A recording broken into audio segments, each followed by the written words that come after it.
네, 우리 시대의 문화는 사람들을 고립시키고 있습니다. 유튜브 알고리즘은 사람들을 더욱 극단적인 견해를 가지도록 부추깁니다. 그래서 분열되게 만들지요. 우리나라의 정치적인 상황도 마찬가지로 상대방 진영을 서로 악마화하도록 부추기고 있습니다. 극한의 대립이 우리 한국 사회를 관통하고 있습니다.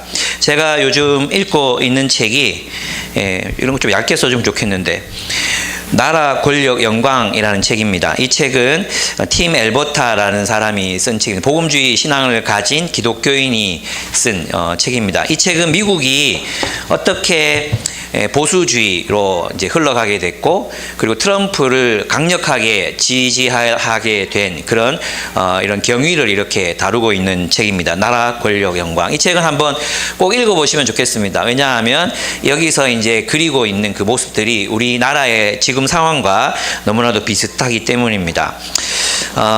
사실 트럼프는 그 비도덕적인 삶으로 유명한 사람이었습니다. 아주 부도덕한 삶을 살았죠. 게다가 이제 상대 진영에 대해서, 상대방 후보에 대해서는 거짓 선동으로 완전히 사람을 이제 아주 힘들게 만든 그런 사람이기도 했습니다. 여성과 흑인들, 그 다음에 미국에 들어와 있는 소수자들에 대해서도 막말, 그리고 그런 것들 일삼지 않았던 그런 망나니 같은 사람이 바로 트럼프였습니다. 외국인 대통령을 욕하니까 되게 쉽네요. 제 마음이 되게 편안합니다. 예, 이 책을 관통하고 있는 이 얘기는 뭐냐 하면, 미국 복음주의자들이 어떻게 그러면 정치 권력의 노예가 됐는가, 이런 내용을 다루고 있는데, 그 이유가 뭐냐 하면 두 가지가 인종주의와 기득권 유지를 위해서라는 겁니다. 여러분 이제 우리 침례신학대학원, 우리 교단에 속해 있는 침례신학대학원이 있잖아요. 이 신학대학원이 남침례교하고 연결이 돼 있거든요. 근데 원래 미국으로 건너갔을 때 침례교는 어떤 침례교였냐면, 영국에서의 그런 이제 종교개혁이 일어나고 나서 신앙의 자유를 찾아서 이제 미국으로 건너간 교도들이 이제 침례교도들이었습니다. 왜냐하면 그냥 기독교 국가에서 태어났다고 해서 모두가 다 기독교인이라고 인정해주던 그런 관행들을 이제 참지 못한 거죠. 그리스도인들은 실제로 예수 그리스도를 주로 모셔야 되는 사람들이다. 그래서 이제 침례를 받아야 된다. 그래서 성인이 되고 나서 신앙의 자유를 주고 침례를 줄 것을 이제 주장했던 게 침례교였어요. 그런데 나중에 이제 남북 전쟁이 일어나잖아요. 그 남북 전쟁이 일어나면서 이제 남부에서는 노예들을 중심으로 한 경제가 성장하고 있었고, 그걸로 부를 누리고 있었기 때문에 이 남북 전쟁을 이제 용인할 수 없는, 노예들을 해방시키자, 이걸 용인할 수 없는 침례교도들이 모여가지고 만든 교단이 남침례교단이에요. 그래서 남침례교단은 뿌리부터 인종차별주의가 그 안에 포함되어 있어요. 그래서 남부 기독교에서 이제 흑인들에 대한 어떤 배려나 소수인종들, 멕시코 사람들, 난민들, 이런 사람들에 대한 어떤 것들을 얘기하면 그것을 굉장히 싫어하는 이제 명목상 그리스도인들, 문화적 크리스찬들이 되게 많은 거예요. 그랬는데 원래는 그렇게까지 이 주제가 도드라지지 않다가 제리 폴웰이라는 사람이 도덕적 다수주의 운동을 일으킵니다. 이 도덕적 다수주의 운동이 뭐냐 하면, 우리 아메리카는 기독교인이 다수다. 그래서 이 아메리카 땅에 사는 사람들은 기독교 원리를 따라야 된다. 그래서 그때부터 동성애를 반대하고, 그 다음에 흑인에 대한 어떤 차별, 이런 것들이 교회 안에서 공공연하게 이루어지기 시작했어요. 이 제리 폴웰이라는 사람은 이제 리버티 신학교를 설립한 사람인데, 원래는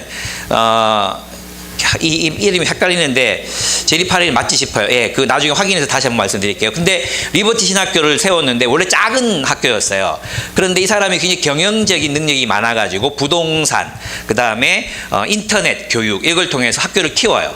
근데 거기까지는 뭐 괜찮았는데, 이 사람이 이제 우파에 완전 공화당에 서가지고 전국을 돌면서 이제 후원금을 막대하게 받게 됩니다. 그래서 학교가 커져요. 그리고 이 사람은 죽고 아들이 됐는데, 이 아들은 사실 기독교인인지 아닌지도 몰라요. 근데 이 2세가 해가지고는 더 이 학교를 키우게 됩니다. 리버티 신학교를 키우게 돼요. 그래서 이 신학교가 거점이 돼서 전 미국에 대해서 이제 우리나라하고 비슷한데, 기독교인은 공화당을 찍어. 그리고 좌파나 이제 빨갱이들은 지미 카터를 찍어. 뭐 이런 식으로 이제 이분법적으로 이 사람을 갈라놓는 일들이 미국 사회에서도 일어나게 됩니다. 그래서 이제 전체 이야기를 읽어보면 인종적인 편견, 그래서 이제 목사님들이 너무 이제 정치적인 이야기, 오늘처럼 막 좌파, 빨갱이, 종북, 뭐 주사파 막 이런 얘기들이 막 미국적인 용어들로 막 계속 교회에서 이루어지니까 목사님들이 그건 아니잖아요. 그래가지고 목사님들이 설교를 제대로 합니다. 그건 아니라고. 하나님은 약자들에 대한 정의를 주장하시는 분, 이렇게 얘기를 대부분의 목회자들은 건강했어요. 그런데 여기에 한 교회마다 20%의 극단주의자들이 있는 거예요. 그 극단주의자들이 설교 중에도 막 소리 지르고, 설교 끝나고는 막 때로 몰려와가지고 막 거칠게 항의하고 교회를 나가고 헌금하지 않고 막 이런 일들이 막 일어나기 시작한 겁니다. 그래서 이제 젊은 목회자들이 여기서 당황하게 된 거죠. 어떻게 해야 되나 뭐 이런 어떤 것들이 있었어요. 그래서 거기서 꿋꿋하게 자기 자리를 지키면서 이제 설교했던 목사들의 교회는 그런 이제 극단적인 사람들이 교회를 떠나요. 사실 교회에서 이런 사람들이 떠난다고 그러면 그게 되게 이제 마음이 힘들잖아요. 근데 그렇게 해서 떠난 교회들은 건강하게 새롭게 성장하고 있다. 그런데 이제 그래서 지금 제일 결말은 뭐냐 하면, 그래서 대부분의 교회들이 지금은 정상을 찾아가는 것 같다고 하는데 이제 트럼프가 당선이 됐잖아요.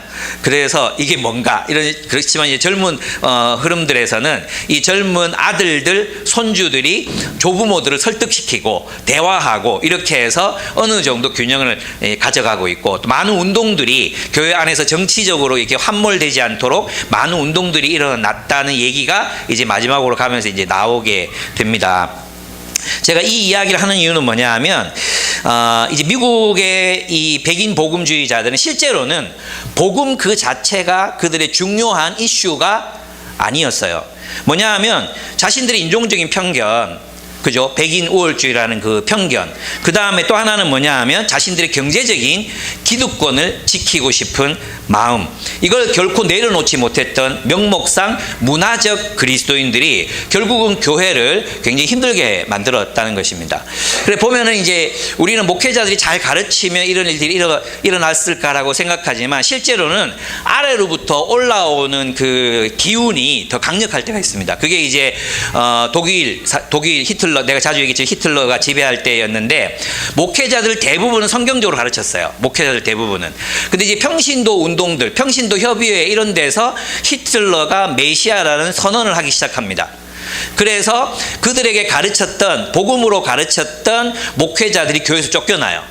그래서 90%의 교회들이 결국은 히틀러를 메시아라고 주장하는 흐름에 동조하게 됩니다. 이런 일들이 일어났습니다. 또 오늘날 우리 한국 교회에서는 이제 좀 다르죠. 목사들이 이런 어떤 극단적인 그런 망상, 또 잘못된 정보, 또 정말 사람들이 누가 봐도 이건 아닌 거짓말들, 그런 거짓말들에 넘어가서 이제 강단에서 외치는 경우들이 굉장히 많아졌습니다. 제가 지금 이 이야기를 드리는 이유는 뭐냐 하면, 제가 정치적이어서 그런 게 아니라, 그때 탄핵 끝날 때까지는 제가 이런 얘기를 할 것 같은데, 세상의 부패한 정치가들과 그리고 교계의 타락한 지도자들에 의해서 교회가 유린되는 사례들이 역사적으로 굉장히 많았다는 것입니다. 그래서 교회는 예수님이 창조하신, 예수님이 십자가와 부활로 창조하신 새로운 질서의 공동체인데, 오히려 세상의 영향을 받아서, 세상적인 그런 영향을 받아서 영향을 받을 때가 더 많았다는 거죠. 그렇습니다. 그래서 이 책에서도 많은 목회자들이 성도들의 거친 항의에 당혹해하며 곤란을 겪고 그들끼리 네트워크를 만들어가는 모습들이 나옵니다. 교회는 항상 세상을 지배하는 마귀의 공격에 노출되어 있다고 할 수 있습니다. 오늘날의 문화는 어떤 문화라고 했습니까? 고립시킨다 했잖아요. 유튜브 알고리즘을 서로가 서로에게서 떼어 놓습니다. 그래서 고립시킵니다. 그리고 정치적인 어떤 이 흐름들도 우리를 극단적으로 내멉니다. 그러니까 세상은 우리를 어떻게 만듭니까? 분열. 세상은 우리에게 분열, 고립을 압박하고 있습니다. 세상은 우리들에게 아니 옆 사람 신경 쓰지 말고 네 삶이나 잘 살아 라고 압박을 줍니다. 연대하고 사랑하고 이런 거 너 신경 쓸 이유 없어. 우리 모두가 다 혼자야. 그래서 점점점 우리 시대의 유튜브뿐만 아니라 사회 문화, 건축, 직업의 세계, 또 빈부격차, 신자유주의의 흐름, 이런 것들이 전부 우리를 갈라놓습니다. 부자와 빈자로 우리를 가르고요. 이대남, 이대녀, 아주 이 나쁜 놈이죠. 이걸 갈라서 했던 놈들, 이 이대남, 이대녀를 갈라놓습니다. 노인들과 청년들을 갈라놓습니다. 우리의 이 세상은 우리를 자꾸만 갈라놓고 분열시키는 분열시키는 그 압박 속에 우리가 놓여 있다는 것입니다. 그런데 고린도 교회도 그랬습니다. 고린도 교회도 분열되어 있었습니다. 그들은 로마 제국에서 익힌 그 습관들을 버리지 못하고 세상의 문화를 교회 안으로 끌고 들어왔습니다. 서로 높아지고자 하는 마음에 사도들의 이름을 빌려서 베드로파, 바울파, 아볼로파 이러면서 우리가 너희들보다 더 우월하다는 주장을 하기 시작했습니다.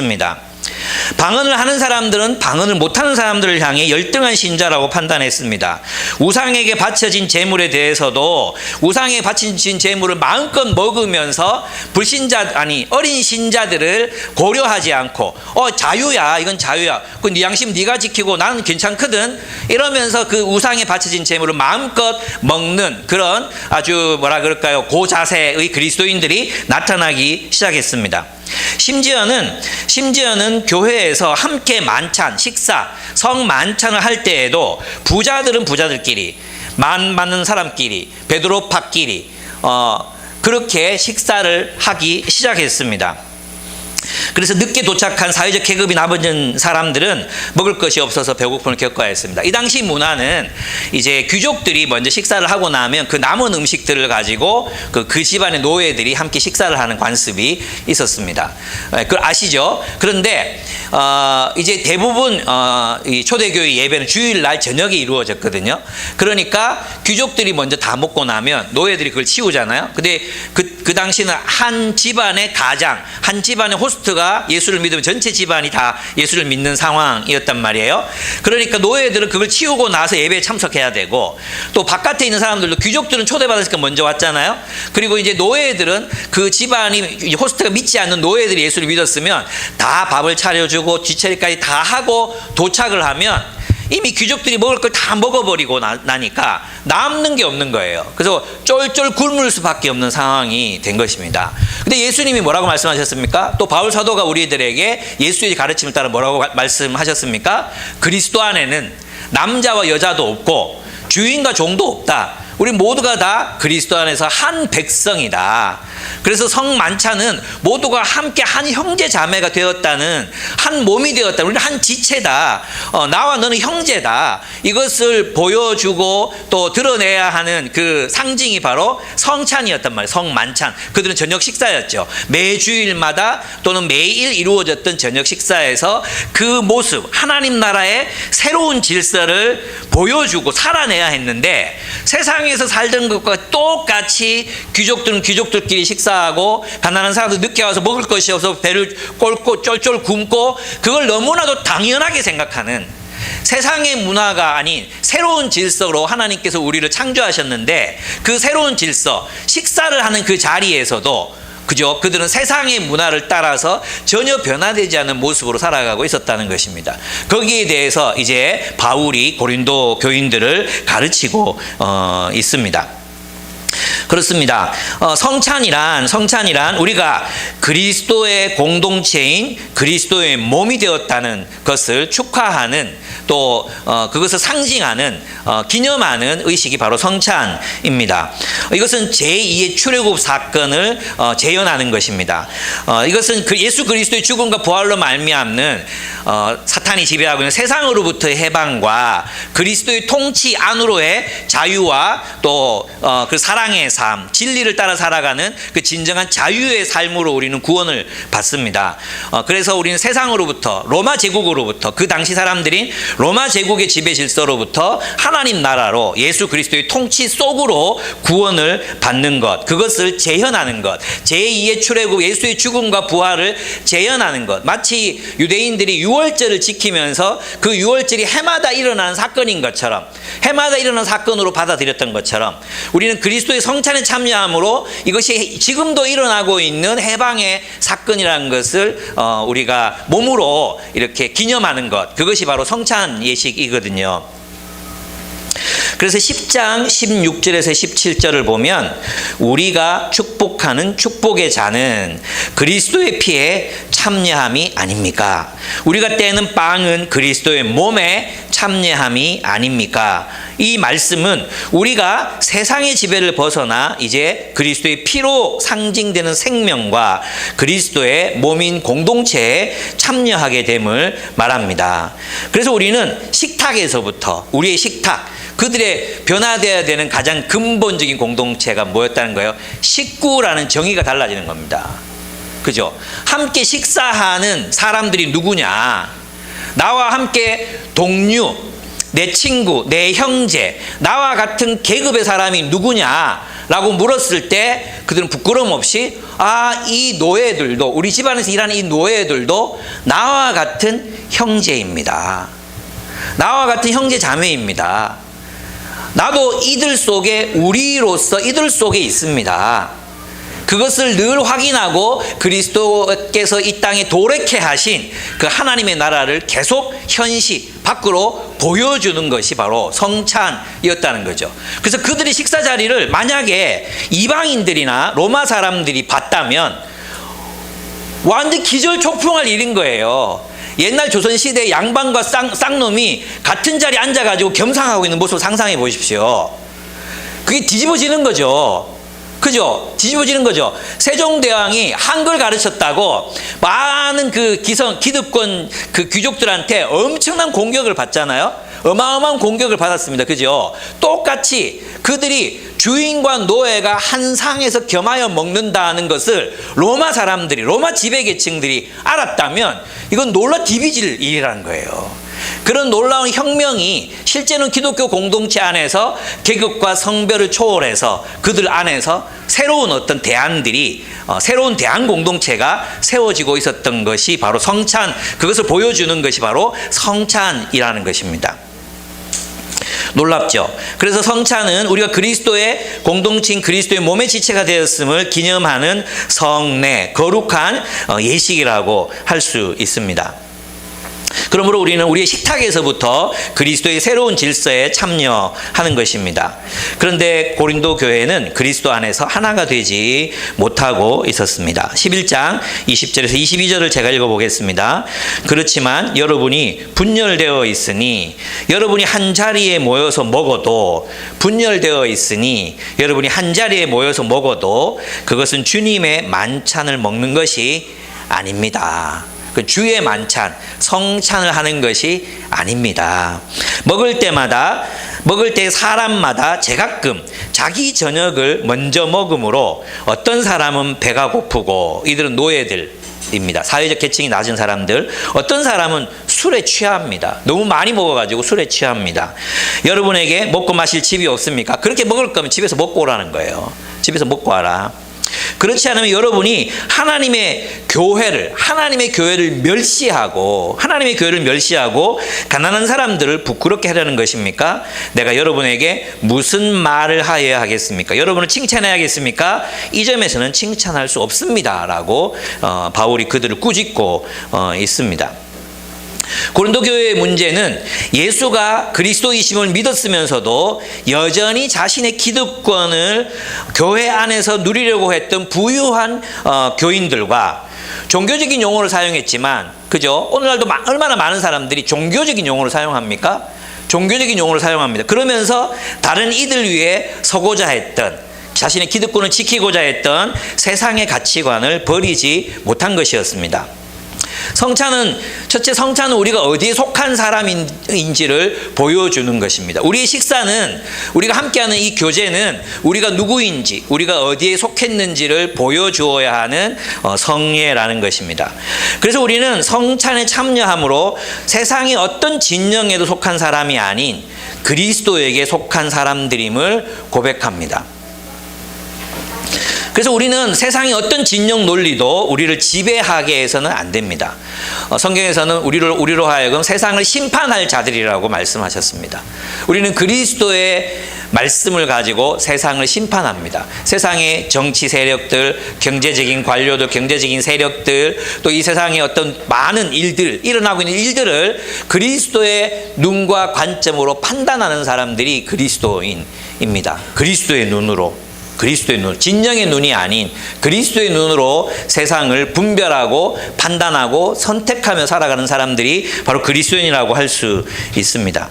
그래서 우리는 세상의 어떤 진영 논리도 우리를 지배하게 해서는 안 될 뿐만 아니라 그리스도의 진리를 따라 세상의 가치들을 분별하고 그리스도의 뜻을 따라 살아가는 그리스도의 백성들이 되어야 합니다. 이 세상은 우리를 계속해서 분열시키려고 할 것입니다. 우리는 분열하라는 그런 세상의 압박을 받습니다. 편을 가르고 또 막 그렇게 서로 적대시하고 막 이런 일들, 진리가 아닌 진영의 논리가 기준이 돼서 사람들을 평가하고 판단하고 이런 일들을 계속해서 이 세상은 벌려나갈 것입니다. 어제 기도회 때 얘기했지만 정승철 변호사라고 굉장히 유명한 변호사가 있잖아요.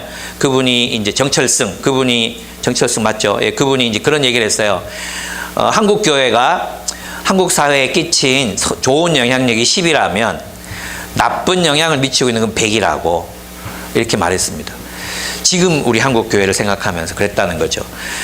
진리가 아닌 망상에 사로잡혀서 마치 온 세상이 막 우리를 공격하는 적들로 둘러싸여 있는 것처럼 그렇게 그 두려움에 사로잡혀 가지고 뭐 전부를 다 공격하고 욕하고 다 그냥 자기 편이 아니면 전부 종북 좌파 주사파로 만들고 있습니다.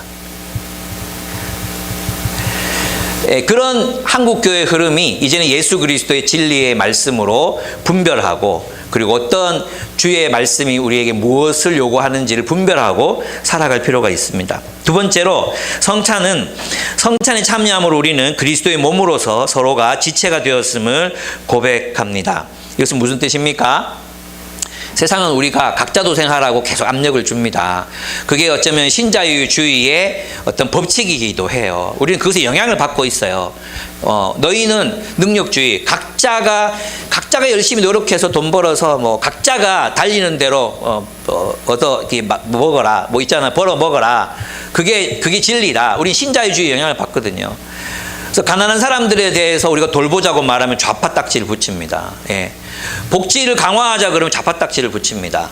이런 것이 과연 성경적입니까? 성경은 가난한 사람들에 대해서 가난한 사람들을 섬기고 사랑하라고 이야기하고 있는데 이게 남침내 교회 안에서도 똑같이 일어났던 일들입니다. 가난한 사람들을 돌보자, 또 그 성추행한 목사들 징계하자, 이것들을 법제화하는데도 수십 년이 걸렸어요. 수십 년. 그러니까 얼마나 이게 종교가 어떤 제도가 될 때, 신앙이 제도가 될 때 얼마나 악한 일들이 많이 일어날 수 있는가를 보여주는 것이 오늘 현대 미국의 기독교고 또 한국의 기독교라고 할 수 있습니다. 우리는 성찬에 참여합니다. 그게 무슨 뜻인지 아십니까? 그것은 이런 고백입니다. 혼자 아파하도록 버려두지 않겠습니다. 혼자 걷게 내버려두지 않겠습니다. 혼자 울게 내버려두지 않겠습니다. 세상은 그 눈물도 그 고통도 그 아픔도 각자의 책임이라고 말하지만 특별히 우리가 살아가고 있는 신자유주의 세계 속에서는 그것이 각자의 책임이고 각자의 능력이라고 말하지만 우리는 그 세상, 제국, 그 제국의 논리, 세상의 논리에 굴복하지 않습니다. 우리는 서로를 돌보기 위해 그리스도인이 됐습니다. 우리는 홀로 울지 않게 만들기 위해 그리스도인이 됐습니다. 하나님 예수님은 우리를 구원하셔서 우리가 서로 연결되고 서로를 돌보고 서로를 사랑하며 살아가라고 말씀하셨습니다. 우리가 그렇게 살 때 우리는 세상에 대안적인 공동체를 창조하게 됩니다. 예, 우리 가운데도 이런 일을 진짜 잘하시는 분이 계십니다. 저는 경현자매를 보면 하여튼 뭐 좀 누가 힘들거나 어렵거나 뭐 필요한 일이 생기잖아요. 그럼 제일 먼저 전화하시는 분이 경현자매세요. 진짜 벌써 이런 느낌, 벌써 저는 연락이 왔어? 이런 느낌이 될 정도로 우리 교회 사모 같은 역할을 하는 분이 저는 경영참이라고 생각하거든요. 얼마나 열심히 뭐 힘든 사람, 어려운 사람, 이런 사람들을 돌보는지 모릅니다. 막 전화해가지고 괜찮으세요? 막 물어보고 있잖아요.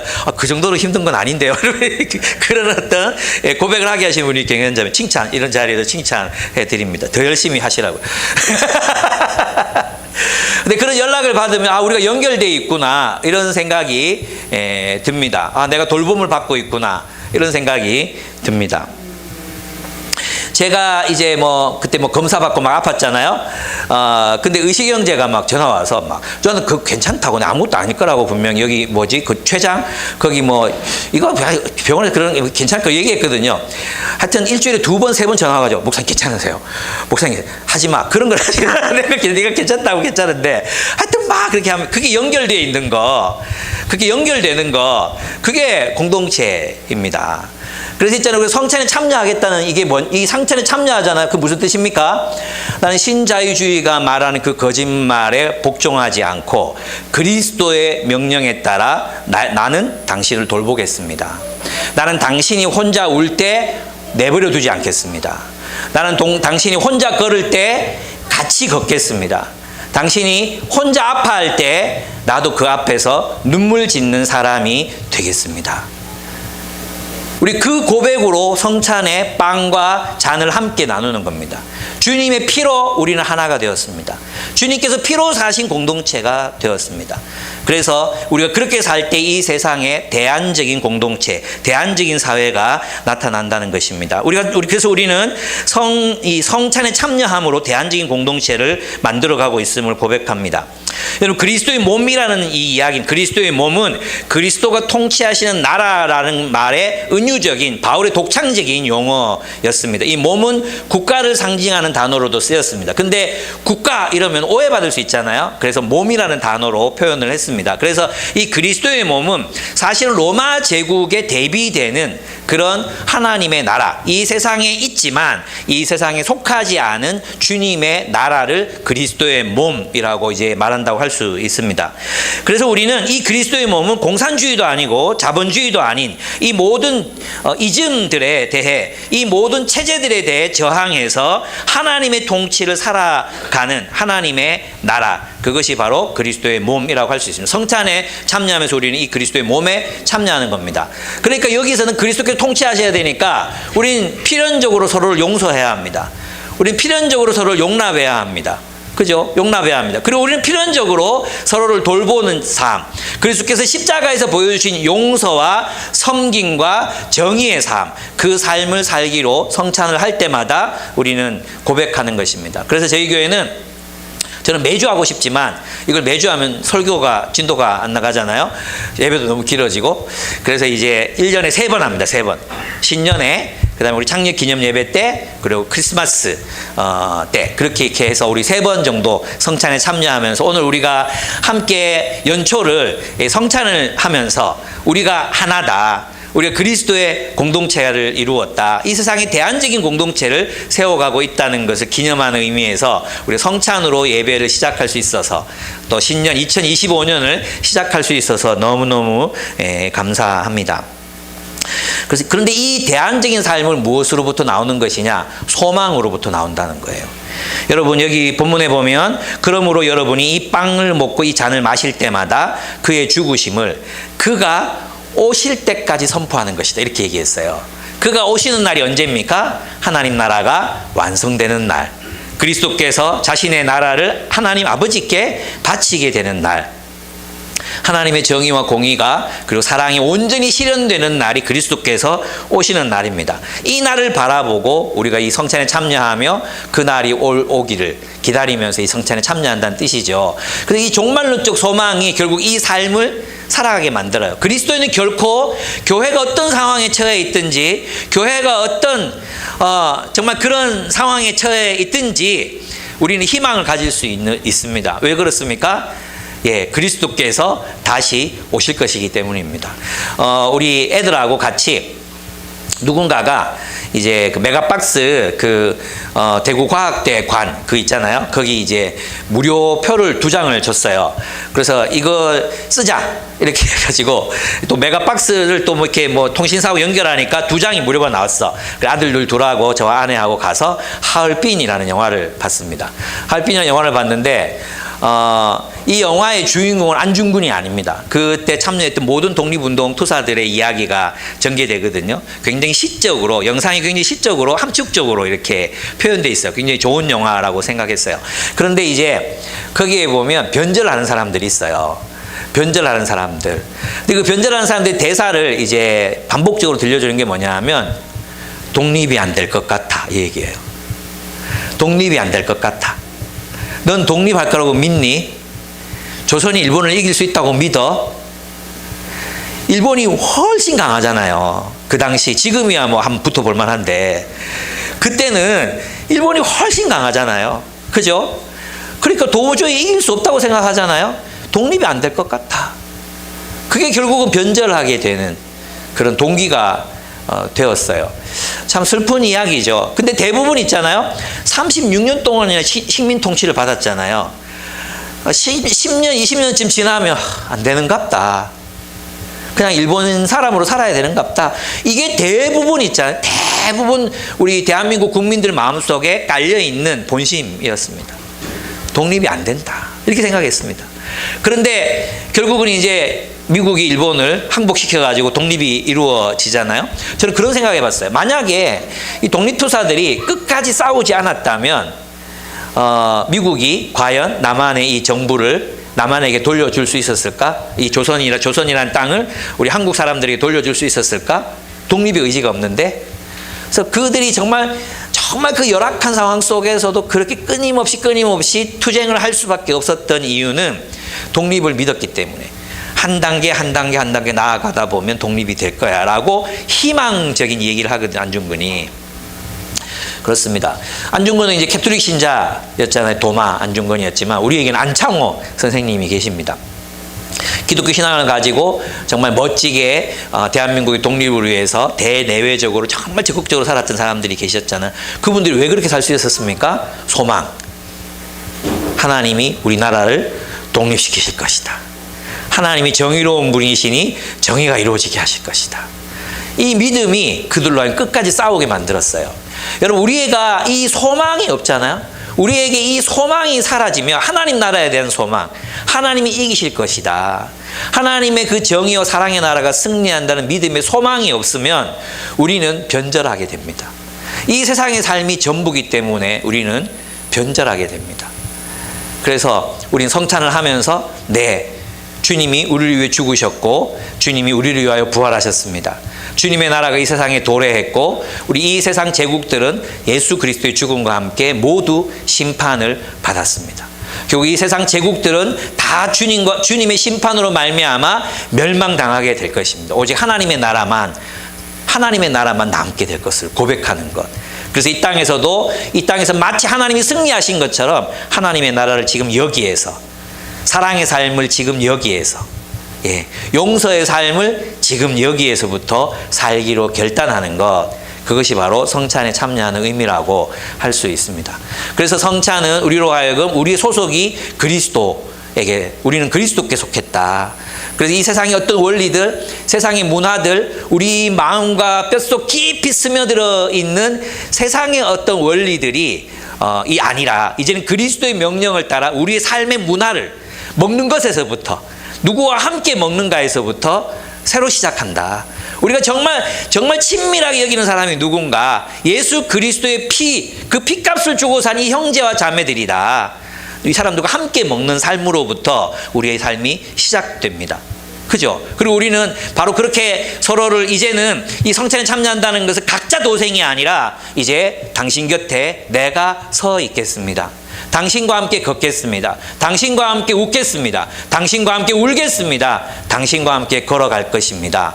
바로 그 고백을 날마다 세상은 우리를 하여금 분열해라, 갈라져라, 원수를 만들어라, 고함을 질러라, 서로 대적이 되라, 이렇게 명령할 때 아닙니다. 우리는 서로 사랑할 것입니다. 우리는 서로를 사랑하기 위해 서로를 돌볼 것입니다. 바로 그 주님의 명령에 복종하면서 살아가는 것이 것입니다. 그리고 그렇게 살아갈 때 우리는 바로 하나님의 대안적인 질서, 하나님 나라의 공동체를 세상에 세우게 될 것입니다. 현민이가 그만하랍니다. 그래서 이제 그만하려고 합니다. 우리 같이 한번 찬양하고 성찬 함께 나눴으면 좋겠습니다. 예, 혼자 걷지 않을 거예요. 예, 우리 교회에서는 좀처럼 부르지 않는 찬양인데 우리 같이 찬양 같이 드리고 나서 성찬 하도록 하겠습니다. 우리 숲지기님들, 우리 성찬 도와주실 성기민들 앞으로 나와주시면 감사하겠습니다.